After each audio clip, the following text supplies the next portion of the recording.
Something there is that does not like a detour. You're cruising right along. You know exactly where you want to go. Your destination is clearly in mind. You're right on schedule with no extra time to spare. When there, before your eyes, you see a detour sign. Detours are not bad if A, they're short, or B, they are well marked, guiding you to exactly the place where you expected you'd be. But sometimes detours are not either of those things. They go on and on and on, and then they ditch you. That's one of my pet peeves. I think, have you had that experience? You're following along dutifully, and then all of a sudden it's as if they said, oh, I'm tired of this. And there you are, left to fend for yourself.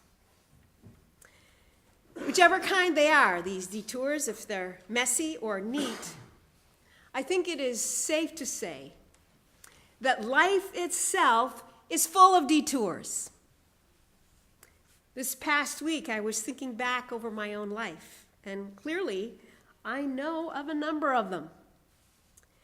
As a high school student, my plan was to graduate with my class from Park Senior High School in Thompson Grove, Minnesota. But life put up a detour sign, and I graduated from Lexington High School in Lexington, Massachusetts. Next, my plan was to attend my mother and sister's alma mater, Wellesley College. But life put up a detour sign, and I ended up at Wells College instead. I planned on graduating with a Bachelor of Arts degree exactly 4 years later. But one semester, I roomed with a girl who was significantly ill with paranoid schizophrenia to the point where she needed hospitalization, and I could not earn enough credits so as to finish on time. Life is full of detour signs. And the senior years, the golden years, offer no respite. We get sick and detour to the hospital. Or we get hurt, and we find ourselves at rehabilitation centers. As we age, sometimes people insist that they want to stay in their own homes. But life doesn't work out that way. And they discover that the road they wanted to travel is blocked. And so they follow a path that they never planned on taking. Yet the key is to believe that even as we take life's detours and carry with us plans that never materialize, the key is to believe that God has other, more attainable destinations still waiting. We assume that happiness means fulfilling our dreams, when maybe instead joy means sometimes exchanging our dreams for ones that in the long run will fit us better. In the words of Joseph Campbell, and I quote, "Sometimes we must be willing to get rid of the life we planned so as to claim the life that is still waiting for us." Today is the second Sunday in Epiphany, and so we get a chance to focus again on the wise men. The wise men knew about detours. We don't really know who they were. Not only do we not know who they were, no one knows from whence they came. Scriptures tell us that they came from, quote unquote, the east, which, as one knows, covers a pretty wide area. And lastly, we don't even know how many there were. Most of us grew up assuming that there were 3, but that number was derived from the number of gifts brought: gold, frankincense, myrrh. Each person must have had a gift, therefore 3 wise men. But scholars today are guessing that it's more than likely there were anywhere from 2 to 12 wise men who came to see Jesus. But however many there were, I think it is safe to conclude that more than likely they would have been wealthy, they would have been well-educated, learned in the wisdom of the ancient East, and knowledgeable in the fields of astronomy, alchemy, and astrology. And therefore, it makes sense that upon noting this magnificent and brilliant and dazzling star, their destination would have been the great capital city of Jerusalem. But once they arrived there, at their so-called destination, King Herod sends them on a detour.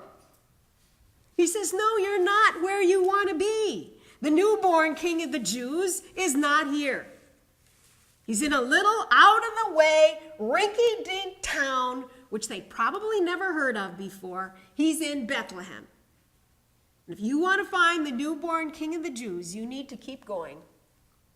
Keep going to Neverland.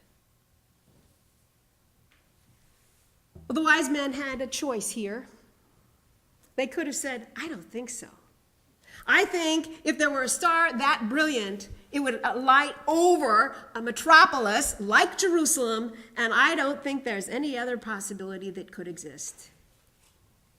Let's go back home. But instead, in faith, they ventured forth, taking the detour and accepting that, yes, life's circumstances are often other than what one expects or wants. But if the child truly is the newborn king of the Jews, they had the faith that they would recognize him once they did find him. And they did. Last week in my sermon, I quoted Robert Frost's poem, The Road Less Traveled. But today I want to cite another of Frost's works, not as commonly known, and it's called On a Tree Fallen Across the Road. The tree, the tempest with a crash of wood, throws down in front of us, is not to bar our passage to our journey's end for good, but just, Frost writes, to ask us who we think we are. When life gives people the message that their marriage is not going to last forever if they marry at all, that their children are not going to become the people that they planned on having if they have children in the first place, that their careers are going to amount to what they had hoped, if all those things didn't happen as they had planned, that means that they have experienced life's detour sign. And what makes all the difference is not just who they think they are or who we think we are when a detour sign shows before us, but rather what makes the difference is how hard we keep trying to find where the Christ child is. That was the key question that the wise men asked. Where, they said, where in this detour is the King of the Jews? And that is the life-giving question that is ours to ask today. That question will show us the way home. Amen.